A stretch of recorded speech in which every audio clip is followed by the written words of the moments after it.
Hello neighbors, it's Brad here at eTrailer, and today we're taking a look and installing the Firestone Ride-Rite Red Label Extreme Duty Rear Air Helper Springs for a 2012 Chevy Silverado. Now if you tow trailers regularly or you have a heavy load loaded up on the back of your truck, you may notice the decrease in the ability of your suspension to account for that weight. And that's where these airbags come into play. They're wonderful because they are adjustable. So if you don't have a load loaded up on your vehicle is going to operate just about as normal. But when you have that extra weight loaded up, you can add air to these, allowing you to really give it a more supple ride, and it's also going to help your suspension not wear out. Along with that, it's also going to keep you safer, giving you better handling, less tire wear, better braking. Your headlight level will actually be where they should be instead of pointing up, and overall it's going to give you a lot more confidence when towing that load or carrying something heavy. So we're going to take this truck out on our test course. Now this is a work vehicle and it's loaded up with a lot of weight, and so that's really going to stress this suspension out. So we're going to be taking it on our test course to simulate some kind of road bumps, and we're going to see how it handles it, and later on we'll have a after video to show how those bags are really going to help. Now the problem you'll have a lot of times with this much weight loaded in the back is the rear suspension's pretty well already compressed. In fact, it almost looks as if the jound springs are maxed out. So it really doesn't have a chance to rebound over these bumps. So as we hit these bumps, it kind of just feels like it's bottomed out, almost like a car with blown shocks. It makes for a rough ride, and all of our components in the back, all of our tools, are going to be bouncing around all the same because they're going to feel that same bump with that suspension being maxed out. So even going 5 miles per hour over these bumps makes for a pretty rough ride.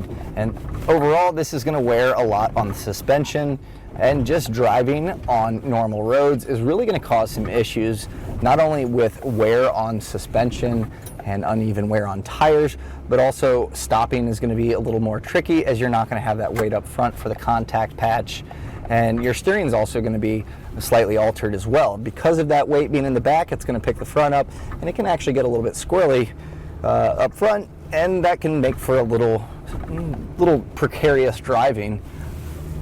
Now another thing too that people don't realize when you have loaded up in the back a lot of weight is the vehicle's tilting, and that's going to alter your headlights. So at nighttime, you're going to be blinding people, and you're not going to have the light down on the road where you need it to be. So we're going to go over the bumps one more time just to kind of get a feel for it, and it's going to be nice to see that after effect once the bags are in place, and it should have a lot more supple suspension, and it should even out the vehicle, giving it a lot more firm or just more of a stable ride. It's not going to feel as stressed as it goes over the bumps, and it's going to hopefully smooth everything out and make the ride a little more solid feeling. So hitting these bumps, I noticed that there's really just not a whole lot of suspension working because it is maxed out. The suspension is at its limit to where there's really no movement. Those jound springs are maxed, so really all of that gets shocked through the vehicle as I'm hitting these bumps, where hopefully these bags kind of smooth that out a bit.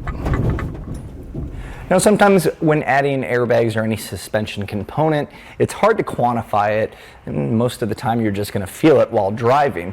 But we're going to try to get some measurements here, and that way we can kind of have a baseline to see how it actually affects the height. So we'll get some measurements from the ground to the bottom here of the wheel well. In the rear, we're looking at about 40.5 inches. We'll move to the front and see what we got there. So up front, taking our measurement here, we're looking right at about 39. Now, going off of previous vehicles, a similar Silverado with a similar setup, without this loaded up in the back, we found that the actual measurements were 39.5 in the front and 42 in the rear. So while ours is a little bit loaded down in the back, that kind of alters where those standard heights are before the installation, but this will kind of give us a baseline once we have the bags installed. Now I'm actually going to check our headlight height and see how that affects it as well. So I talked a little bit earlier about how the headlights can actually be affected as that vehicle is being pointed up. So here I have the headlight on, and I'm going to just kind of mark some lines here, and that way we can kind of see the before and after of how that headlight height changes. Now, it's possible it may not affect it. We will kind of have to see, just because this does have the weight loaded up on it. But again, this is just another point of reference to see our changes. Now, while this isn't the most precise way of doing it, I think this is going to be good to kind of give us a baseline to see where our headlights kind of fall into. So I have the top of the beam marked as well as the low portion of the beam, so we can kind of see where it's at. And hopefully, getting those bags in place, this will kind of aim that beam down a little bit closer to where we want it on the road. So now I've actually inflated those bags up. I put them at the max, which is 100 PSI, and that's really to see how much we can actually adjust where we were before. So previously we had 40.5 in our rear. We're now looking at 43 3/4. So we've gained quite a bit. In fact, 3 inches and a quarter is a good amount of raise up. Now let's check the front and see if that's been altered as well. So previously in the front we had 39 inches, and we're still sitting right at that 39-inch mark, and that's kind of to be expected as we haven't altered the front. Now what's really going to get interesting is our headlight check. Now with that rear raised up, theoretically those headlights should beam down a little bit and back to kind of where they should be from the factory, and that way they're not pointing up. So let's take a look. So here we have our tape marks, and that's where our headlight beam was kind of aimed before. Now with that rear raised up, looks as if we've almost got about 2 inches lowered down. So that's pretty awesome. You're going to notice that while driving, and other drivers were probably going to thank you. So now that we know that it has made a difference, let's actually take it out on the test course and see how it feels. So now with our bags installed and inflated, really excited to see how this is actually going to make a difference. And I think our GoPro is really going to tell the story, as we went back and watched the footage of it with the before, this thing really bounced all over the place, almost to a comical point. And this is a work truck, and this guy has loaded it up with all the supplies that he will need. And these bags, I think, are going to be the ticket to kind of give him more of a comfortable drive every time he uses this vehicle. And that's the great part about suspension upgrades, especially the adjustability of these, is the fact that every time you drive it, you're going to notice that improvement. And if you want a little more air because you're loading up on a trailer, or you don't need that much, you can adjust it no problem here. And overall, hitting these bumps, it's significantly better. It's still bouncing quite a bit, as we do have a lot of weight back here, but it just feels more poised. It seems like it's actually absorbing that bump a little bit more. It doesn't feel like it's bottoming out, which it was on the joint springs before. So now it's got that little extra cushion, and it just seems to just handle it more. The truck feels heavier duty with those bags inflated. So now we'll kind of take this around just normal, non-bump driving and see if the difference is noticeable. The front definitely seems like you get a lot more steering feel back, and partially that is because you are having more weight raised up. It's going to put that weight a little bit further forward, and you are going to get more traction, better tire wear, better contact patch, and even braking is quite a bit noticeably better. Another thing too is if he plans on pulling a trailer, he already has a lot of weight. That extra tongue weight and that extra trailer weight is going to also kind of compress this down a little bit more, and this is really going to give him a lot more noticeable steering feel and just a better overall driving experience while using his vehicle. So this is a great system. This is heavy duty. It can hold up to 7,500 pounds, and that's really going to allow this vehicle to handle the load that you're putting onto it. Now this is a Duramax, so it's got plenty of towing power, and the suspension's generally set up for heavy loads, but sometimes when you have things already loaded onto here and you're adding a trailer, it's going to put it at a point where the truck is kind of maybe outclassed as far as that weight. Well, and that's where these bags really come into play to really supplement that suspension suspension to be able to hold that load. And the way that it works is you have a double convoluted bag that sits between your axle and your rear suspension where your jounce spring is. And your jounce springs generally do a pretty good job when that suspension cushions down to absorb that bump. But when you have a lot of weight, sometimes they don't have anywhere to move, and so it just transfers that energy to the truck, and that's where the bags come into play. They're going to allow that pressure to be nice and firm to where it still has play in it, and it's going to absorb that shock a little bit more. The great part is you can actually adjust the pressure to however you want. Now this is a single path system which we've done, which means we have one valve here to fill both bags. You can route this in a dual path, and that way you have control of each individual bag. So if you have a slightly off-kilter load and you want to account for that, you can do that by adding a little more pressure to one bag rather than the other. Installation of this is pretty straightforward. You're basically taking your old jounce springs out and putting in brackets in place with the bags in that same spot. You then just run the airline back, and that's pretty much the basics of it. Now you can add other systems onto it with an onboard compressor, which is really nice, and that way you can adjust on the fly whenever you need to, and also have the ability to have onboard air. But that can add a little bit more to the cost of the installation, and as well as a little more time on the installation. This is going to be a great system for those of you that tow fairly regularly, and whenever you need to tow, you just simply fill that up with an air chuck and you'll be good to go. So now let's take a look at that installation. So under the vehicle, we're going to take a look real quick at the suspension, and you can see this jounce spring here is pretty well maxed out, and that's probably due to that extra equipment loaded up in the bed, so it's got a lot of weight on it already. So our airbag is going to sit in here, and that's really going to allow a little bit more cushion and a lot more dampening really. So overall, the bags aren't necessarily going to give you a smoother, more comfortable ride, but it's definitely going to be more sure-footed. It's going to give you a little more confidence driving and give you a little bit more control of the vehicle, and partly because you're going to have a little bit more actual movement going on in the suspension and allowing it to work. And having that adjustability means that you can fine-tune it to exactly where you need. So we'll go ahead and we'll get this install started.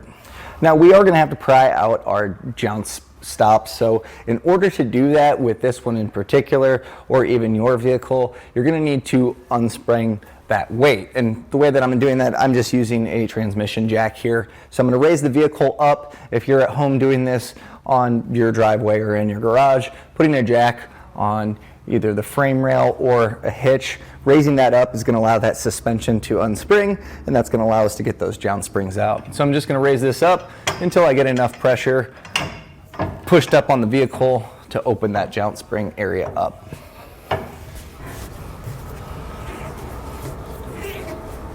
So if you have your vehicle raised up with a trans jack or a jack to get this unsprung, make sure that you chock the front wheels as the vehicle can move forward while you're under it. So be safe. And so we're going to get this jounce spring removed. Now these can be a little bit tricky at times. You can use a pry bar to get them out. Sometimes you can be so lucky as to actually get them out with your hands. This is actually an aftermarket one that they've installed, so it should actually hopefully come out a little bit easier than the factory ones. But if you're struggling with it, you can put a little bit of soapy water or even some silicone in here, and that's going to kind of help lubricate it to get it to pop out. And using a pry bar, generally you can get them popped out. I'm going to try to get it with my hands real quick and see where we get.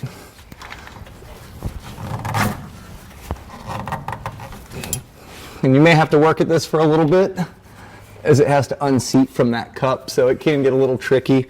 I'm going to try to use my pry bar here a bit.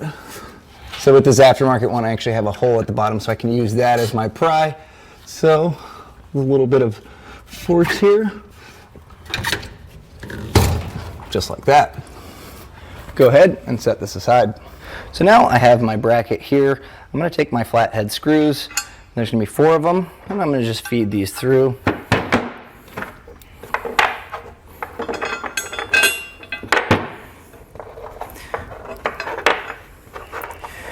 And then we're going to take our little brackets on this other side here, and these are essentially where that jounce spring came out. This is going to go around that and just kind of hold on to that. So we'll go ahead and place these brackets on. Now they are able to slide, and that's going to be so we can actually get on that jounce cup, and then we'll be able to tighten those down. And the way we're going to tighten those down is by taking our hex screws, and these are going to feed through just like that.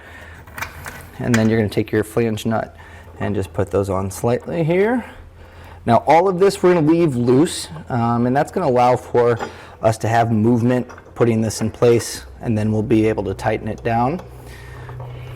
So with these, just kind of hand tighten on the first few threads. That should be enough. And then we're going to go ahead also with these flange nuts, the larger ones, and place them on the 4 flathead screws. And these ones, you don't have to crank down, but shred them down just finger tight like that. You still want to be able to have that movement, and that way you can adjust. And then once you have this bracket assembled like this, we'll head under the vehicle and get this installed. So now we'll take our bracket and simply slide these out as far as you can. And you're going to want these to go around that jounce cup up top. And they should just sit right there. You can see the bracket here actually rests against the frame rail, so you know you have it up. And so once you're at this point, you're actually going to start tightening down those long threaded ones, and that's going to cinch up those brackets on that jounce cup. Now it's important, you're going to want to do it a little each side, so I'm going to just hand tighten these down since I know they're seated on there, and that's going to kind of hold that in place for me. You can see I already got the one kind of tightened there, and it's kind of holding on. And those flange nuts, once they're kind of tight against it or have tension, those should stay in place, and that's going to make it a little bit easier for us to tighten this into place. So I got those hand tightened, so I'm going to just push this up against the frame rail and up, going up as well, if that makes sense. We'll push up and then out, and that way it's sandwiched kind of where we need it to be. And then I'm going to go back with my 10mm socket or my wrench here, and I'm just going to go ahead and tighten this down, and that's going to kind of cinch this up. Now again, you're going to want to alternate each thread, a little here, a little there, that way it's evenly tightened up. And you may have to have your hand on this back flange nut just for the beginning, but once, like I said, once it kind of bites on, then you should be able to tighten this down pretty easily. Okay. So now that we have this in place, go ahead and double check to make sure that it is sitting flush on that jounce cup, and it does seem pretty solid. There shouldn't be any gaps. And once you know that it's securely in place, I'm going to go through here with my 7/32 hex, and then I also have a 14mm. I'm going to go ahead and tighten all of these down. Now once I tighten them down, I'm going to go back with my torque wrench and make sure they're at the proper specs based on the instruction manual. So now I'm going to go back with my torque wrench and torque it to the specifications in the instruction manual. Now, if you don't have a torque wrench, we have these here at eTrailer, or you can generally rent them at an auto parts store. But this is an important step to make sure that everything's torqued down properly. Now, normally I like to torque on the actual nut side, as I think that's a better way to torque it down. But since we do have our screws where we tighten that down around the jounce cup, it's going to be really hard to get into there. So I'm going to go ahead with that 7/32 and get these torqued down. So now we're going to be installing the bag on the bracket here, and we're going to just loosely put it on because we're going to need to make sure that it's aligned properly. So go ahead and just kind of hand tighten this in. You're going to want to be able to still slide this back and forth, so just enough. That should be fine. And as far as orientation goes, you're going to want this little alignment pin here is going to slide up into our upper bracket in the middle one. And you have this against the flat side, so you know that that's the proper orientation. Now something I'm going to do to make it a little bit easier, or what I found to be easier, is I'm going to make a little mark here right where that pin actually is, because when I go to align it on the bracket, sometimes it's hard to see if this is going into that center hole, and having that little visual to match it up is going to make it a little bit easier. So having this on the outside here, like I said, it's just going to make it a little easier. It's not completely necessary, but you are going to want to have a paint marker ready because we're going to have to make some alignment marks on the bottom here. So go ahead and take this assembly and head under your vehicle. So to make it a little more understandable, this is where that alignment pin needs to go. So I'm just going to make a line straight on this edge, and that way both of our yellow marker should align, and we'll know that it's in the center hole there. So this should kind of align here. Now we're going to put this in place. If you need a little extra space to get this up into the actual bracket, no problem. You can take this cap off, and this is actually going to squeeze down, giving you quite a bit of space here. So again, we're trying to align this in that center bracket, or the alignment hole, I should say. So squeezing this.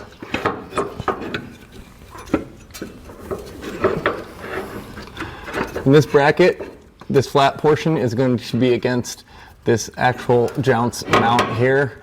So we'll rotate this. We'll get our threads kind of through our hole there. You may have to kind of move it around a bit just to kind of get it in place.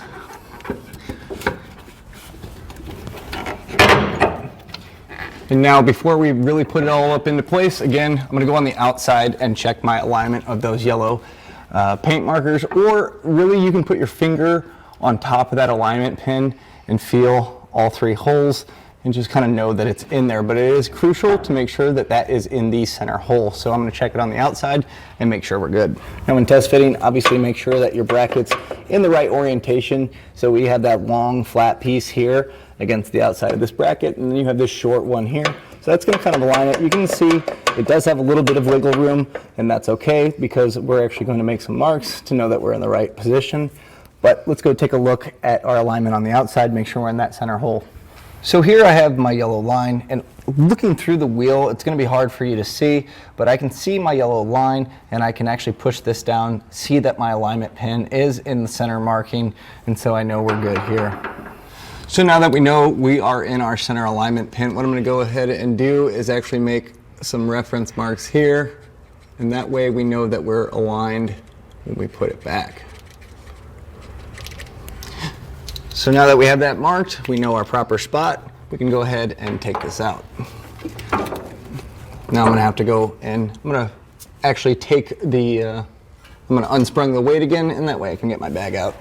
So now that we've found our mark here as to where it's aligned, we're going to go ahead and tighten this down, just making sure that these lines stay in place.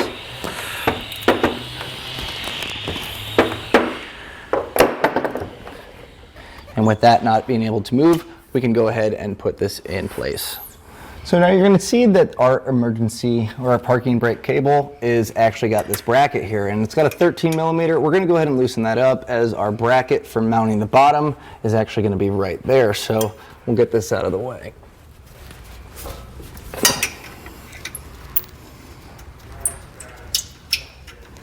We can just move this out of the way for now. And that's going to allow us to put our actual mounting bracket in place. Now, you are going to see here on our passenger side, there is an exhaust. So I actually forgot to get our heat shield on, so I'm going to go ahead and grab that, and we'll put that in place. So this simply slides over just like that, and this will go back up just how we had it. And this is just going to prevent any of this heat from the exhaust from making contact or degrading the bag over time with that heat. So now before we put our brackets in place, we're going to go ahead and get this air fitting up top secure. And we're going to start by putting this tooth washer first. And that's going to just slide over that threaded air fitting. And then we're going to take this large nut and put that on top.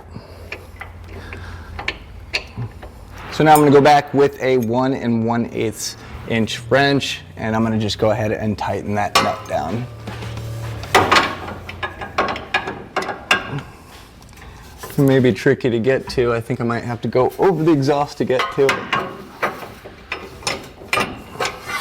So once you have that 1 1/8 nut tightened down, you're going to see the heat shield actually cinches up in place. So make sure it's where you want it to be before you really crank that down. And next we're going to follow it up with our push connect fitting here. It's going to be a 15 millimeter. Now there is thread lock on here, and since it's a brass fitting, you really don't need to go super crazy with it. You really wanted to kind of get to those that thread lock there. So I'm going to just feed that in. and go as tight as I can with my hands. You don't want to go too crazy on this. So now you're going to want to take your carriage bolts, and these are going to simply slide in the bracket here. And then we have these brackets, and the bracket you're going to see is going to slide underneath right through where this brake line is. It's going to kind of hold under here where the joint spring mount is. We'll go ahead and put our nut here, and don't go too tight because you're going to want to have that wiggle room to put the other side on. So that should be good. And then I'll go ahead, and on the other side you're going to see the spot for the other carriage bolt to slide in. And then go ahead and you're going to take your bracket and do the same thing. So you can see there's not a whole lot of thread to work with, and that's why it's important that we make sure that we don't tighten it down too much on that other side. We'll go ahead and get this to bite just a little bit. So now we're going to go back with our torque wrench, and again, going by the manufacturer's recommendations and the instructions, we'll go ahead and torque these down. Now this brake line is here, so you may need to just be very gentle with it. Get your socket in place, and then go ahead and torque that.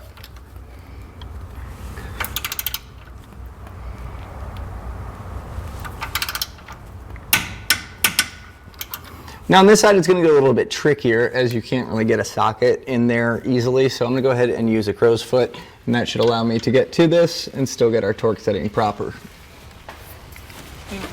Even this is going to be a little bit tricky as there's not a whole lot of room to work with, so we'll see what we can do here.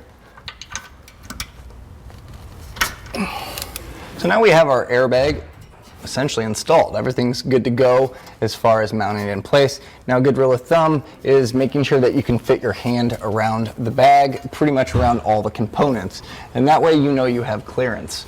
Now since we do have this parking brake cable loose, we're going to go ahead and I'm going to just route a zip tie here, and that's going to make sure that this cable doesn't get caught or pinched on anything.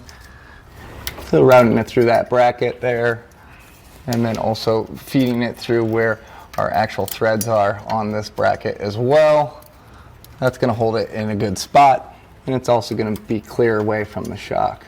So now you're going to go ahead and do the same process on the other side of the vehicle. Now the driver's side installation is going to be identical.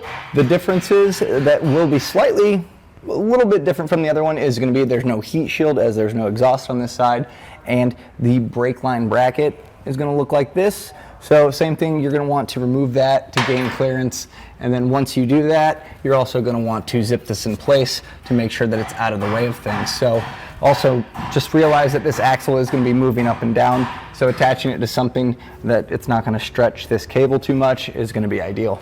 So now with the airbags installed, you're going to want to run your airline back to where you're going to be filling. And it's really up to you if you want to do a dual path, which means each individual bag can be controlled by a separate Schrader valve, and that way you can alternate if you want a little higher on one side or the other, or you can do the single path, and you accomplish that by putting it into a push connect T-fitting, and we're going to connect those lines and it'll go to one filling. So this does not come with the bags themselves. We have these fittings here at eTrailer, and if you are planning on doing a compressor, this will actually come in the kit. So, but if you're just doing a manual fill and you want that single path, you're going to want to pick up one of these. So now I have the airline that's come with the kit, and we're going to kind of plan out our attack as far as how we want to run this line. Ideally, you're going to want to stay away from any moving parts, any hot parts, and that way this line doesn't become damaged in the process and then you lose air pressure. Now, even if you are doing a compressor kit for inline air, you're going to want to run one of these back anyway and mount it to the back using either a bracket or mounting it onto back by your license plate. You can actually take out the existing license plate bolt and run it through there. But having that manual Schrader valve is great because if your compressor system for whatever reason isn't working, you can still manually fill your bags. So planning your attack and the way that you want to run your airlines is going to be crucial. So we do need to make our attachment at the tops of these bags. run to our T, and then a single line out. So in order to do that, I'm going to go ahead, take our air line, and I'm going to find the midway point, and that way I can give it a quick cut. So find your two ends, and then just route it back to find the midway point. Now, since I am going to be doing a single path, I'm actually going to be running 3 wires. So I'll cut it close to the middle here. This should be plenty. So we'll go ahead and make the cut here, and this will allow me to have a little bit extra to run that line back. Now, when cutting the air tube, it's extremely important that you have a very straight cut. So I'm actually using a tubing cutter here. We have these at eTrailer, and what that's going to do is really make sure that you get a perfectly perpendicular cut that's nice and clean. The reason it's so crucial is because those push connect fittings really do get a better seat when they're placed on there nice and squared up. If it's angled, you're actually going to lose a little bit of that contact on the push connect, and that can cause that line to not properly seat. Now, another thing you're going to want to do is kind of just rub your finger around, make sure that there's no flashing around those cut edges, because that can also alter that bite on the push connect. So now we have our 2 lines here, and putting these onto the bag is pretty simple. Your push connect is just as the way it says. You're going to push that in, and it's going to connect. Now, in order to make sure that it is seated properly, you're going to want to tug it up and see if that's locked in place. So I'll take our clean cut end here, and I'm going to feel that push connect that we installed earlier. Take our line here, and you can feel that kind of seat in there. Now I'm going to kind of tug up on it, and that should hold in place pretty well. Now I'll grab our other line and plug that in to the other side.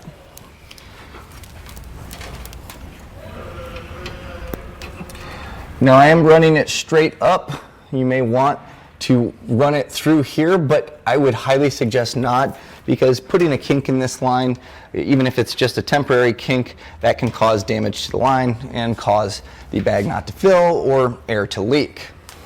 Now, beginning with our passenger side, I'm really trying to stay away from this exhaust, and included in the kit is this heat sleeve, and this is simply going to slide over the air tube, and it can live next to where the line is close to the exhaust.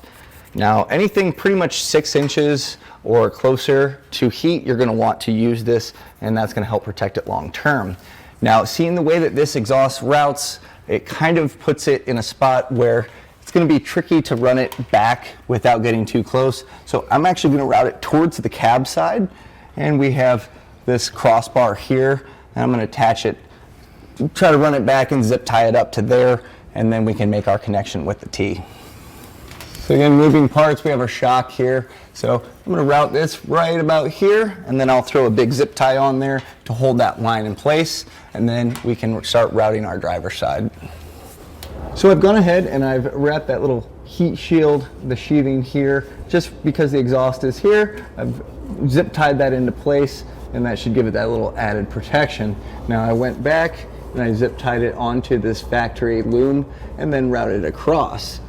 Now, I did run another zip tie up on here just to get it a little more support, and then I've gone over to our other bag, and that's where we're going to make our connection with our T-fitting. So I've given myself just a little bit of extra clearance here, and I'm going to make that cut on that line we just ran.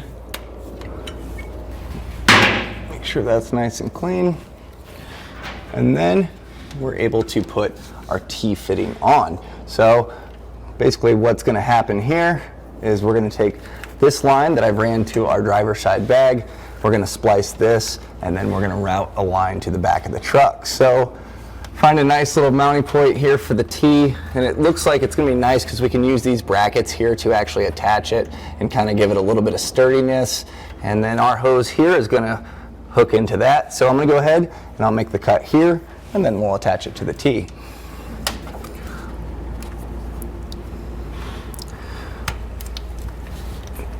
Test your lines by giving it a quick tug.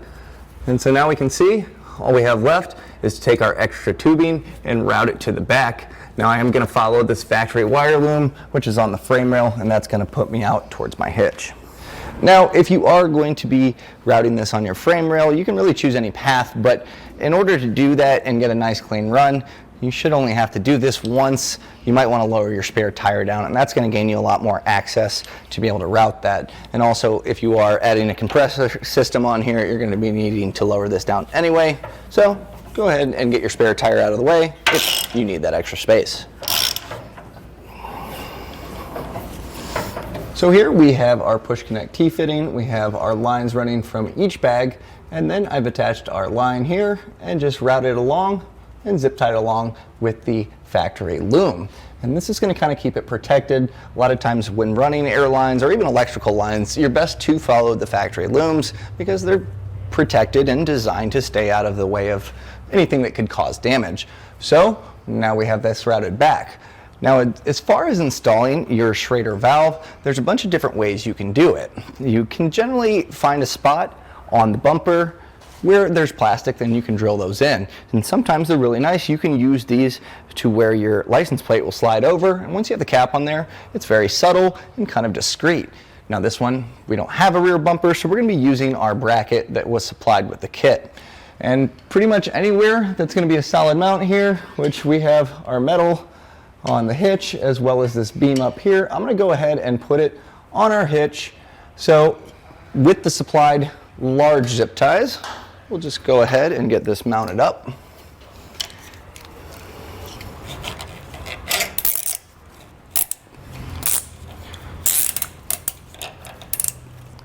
And once that's nice and snug, kind of make sure that that's not going to go anywhere. The next step is putting our air line on our Schrader valve. Now there is a proper way to get these all routed, and that's going to be here. Obviously we're going to have our filling portion and our push connect on the back. But what I'm going to do is take the rubber little grommet here and feed this down. And if you are routing this onto a plastic part of your bumper or that license plate, you can actually adjust how far it'll stick out. Here I'm just going to kind of max it out because this is a work truck and it's going to make it a little bit easier for him to gain access to this. So once we have that rubber there, I'm going to go ahead and feed the rubber on the other side. And then I'm going to follow that up with our nut here. And then just go ahead and tighten that down. Now with that snug, all that's left to do is trim any of the excess line that we have. So right there, we'll make our cut. And again, you'll see that this is at an angle. You can kind of change the angle on yours if you prefer to have it face a different way. But the main thing here is I want to make sure that it's not going to kink. So running it too tight here would cause that to bend. I think at this angle, that should be perfect. I can go ahead and actually zip tie this up for a little added security. So now we have that in place. There's also a cap to put on top, and that's going to keep any corrosion or buildup kind of from building up in the valve. But now it's time to get some air in these bags and test to make sure that there's no leaks. Now we're going to shoot for 70 psi, so I'm going to go ahead and fill these up a little and then check our pressure.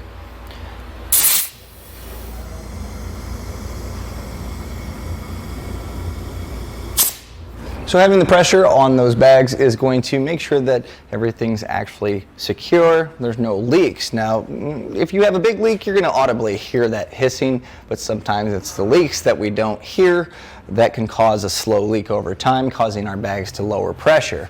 So the way to check for those is having a solution of just some dish soap and water. You're going to want to go through and spray all your connections. So anywhere where the push connects go, you're going to want to just spray a little bit of soap water there, and you're going to kind of wait and watch to see if any big bubbles occur. And what that's going to determine is if there is any air pushing out from there. So I'm going to go through, spray all of my connections, and then take a look and see if there's any bubbles.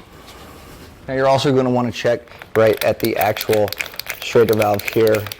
And the reason being is sometimes that little core can actually be loose and it can leak from there. So if that does happen, you'll take a little valve core tool and just tighten that up.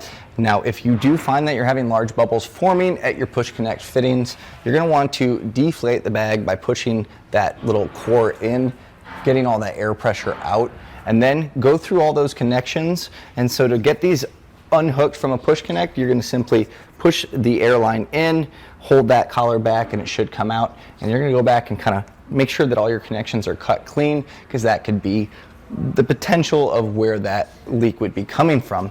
But if all your leaks are good to go, we don't have any here, then you're pretty much ready to go ahead and test this out on the road. But you're going to want to make sure that you do have clearance. So just do a quick double check, make sure that you have clearance around, there's nothing binding, your air lines aren't rubbing on anything that could cause damage. And also, another thing you're going to want to do once you're out on the road is make sure that you do always keep pressure on these bags, at least 5 psi, and that's going to prevent any damage from occurring from those sitting flat. And that was a look and installation of the Firestone Ride-Rite Red Label Extreme Duty Air Helper Springs for the rear axle on a 2012 Chevy Silverado.